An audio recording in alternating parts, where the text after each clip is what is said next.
Hi, my friend Calvin here. Today I'd like to talk about my advices to college students and to high school students who are about to get into college. I have many cousins from both sides of my parents who are currently in high school or college. I've talked with them a lot and found out that there are a lot of misunderstanding of college life and what college means to a person. And I'm speaking as a PhD who have gone through this standard education system for about 20 years. I think my advices are beneficial to most people, and others who are excelling in college without putting a lot of effort into can skip this video. And if you're 30 or older, you can skip too. Chances are that I have a lot more to learn than what you can learn from me in this video. Obviously, my thoughts and advices are biased, like others. All right, let's get started. First, obviously, college is not a place for partying. It's not a nightclub. If your interest in partying is larger than that in learning and being less ignorant, then please don't go to college where you would waste your time and money. Nowadays, college tuitions are getting more and more expensive, especially those prestigious ones. If you're spending most of your time on partying and chasing girls, the chances are that you have a less bright future. But if you're spending most of your time planning your future and building your future, then you are more likely to succeed in later stages of your life. My second advice is that have some work experience and internship when you're in college to get a taste of what the reality looks like after your graduation. I think this is the side of modern education that needs to be improved. Most students, when they're in a college, they have little or misunderstanding of what it's like to be working after college. If I still have an option to go to college now, let's say after high school, I would probably just go directly for work and get a few years of work experience before attending college. That way I will be more clear on what I should learn and practice while I'm in college and wouldn't waste my time on other less productive things. This actually brings us to my next point.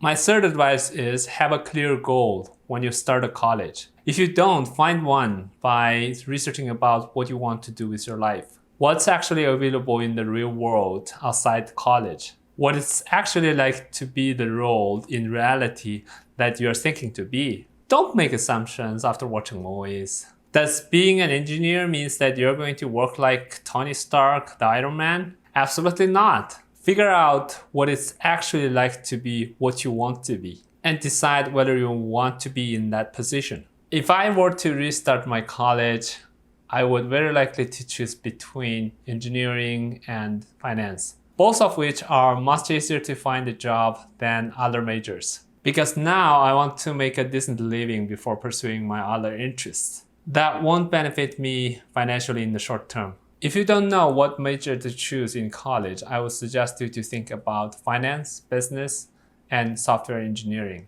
You'll be less likely to regret. Having a clear goal when you're in a college or when you start a college can put you in a very prepared position when you graduate. If you want to be a scientist like I did, you can choose to do research starting very early in your college by volunteering in labs. They can train you in science basics in exchange for your free labor. If you want to go to Wall Street as an investment banking analyst, I would suggest you find an investment company and volunteer when you have time in college. Number 4, be organized with your life. Don't be the guy who dates every pretty girl he meets or the girl who dates every handsome guy she meets. Just control yourself and be a little bit conservative about it.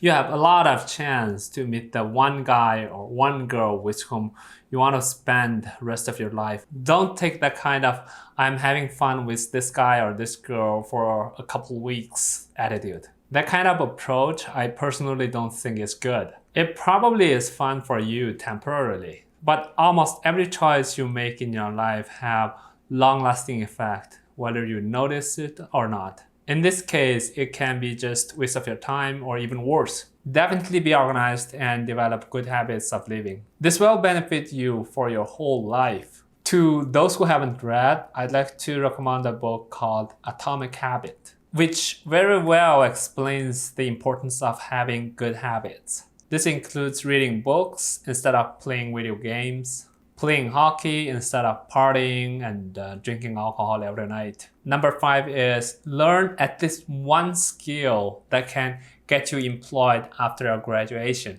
especially if you don't know what to do after your graduation. Not everyone is employed by graduation or even 1 year after graduation. I've seen numerous fresh college graduates who are looking for their first job 6 months to a year after they left their schools.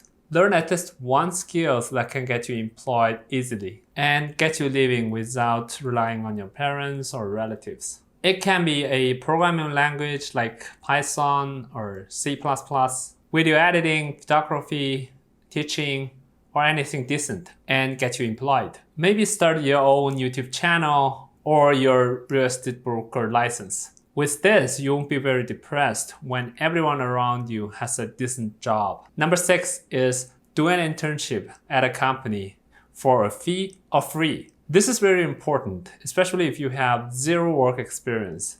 Even to those who have some work experience, I would like to suggest you to find an internship outside your area of expertise and see if you like it. Oftentimes, one doesn't know whether he or she likes that thing until he or she started doing it. Even if you don't like it, it can enrich your experience and expand your horizon and will probably benefit you in a way that you probably have never imagined.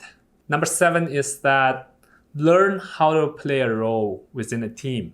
I've seen a lot of people struggle at this, even good students. This is part of communication and leadership skills. If you want to be successful in life, you have to learn to be part of a team, whether it's a 3 people small team or 300 people large team. This means things like setting and managing expectations, negotiation, making sure you're not stepping onto others' foot or shooting someone in his face, balancing team workloads, giving hands to those who need, giving constructive feedback instead of getting into a fight of pointing fingers or complaining, etc. Be optimistic about your future. Even if you feel like you're struggling and not doing very well, sometimes you feel bad just because your peers are excelling at a thing. It can be a class or sport. Don't feel bad about yourself unless you did something really wrong. Everyone has their own talents and you just need to find yours. Number 9 is that make friends with successful people. Learn from them. This does not mean that you should abandon your friends who are not as successful as you are. It just means that you should expand your circle to those who are more successful than you. This way you'll learn how to improve yourself and to become more successful. Keep in mind that everyone has their own way to succeed. And your friend's way may not be for you, but it perhaps help you find your own way to do better. Number 10 is consciously be happy and smile. Human is a strange animal. Just smiling consciously can help you feel better about yourself, although slightly. Smiling and being happy make your tone sounds pleasant. And people want to be friends with you. And they want to be nice with you. It brings you luck. Everybody has hard times in life, whether you're Bill Gates or Biden. Try to get through them with happy and optimistic attitude. Alright, I think that's it for today. I hope you have learned something new and interesting. If you're interested, please don't forget to click the like button below and subscribe to my channel. Of course, I have more advices to talk about in my future videos. As always, see you next time.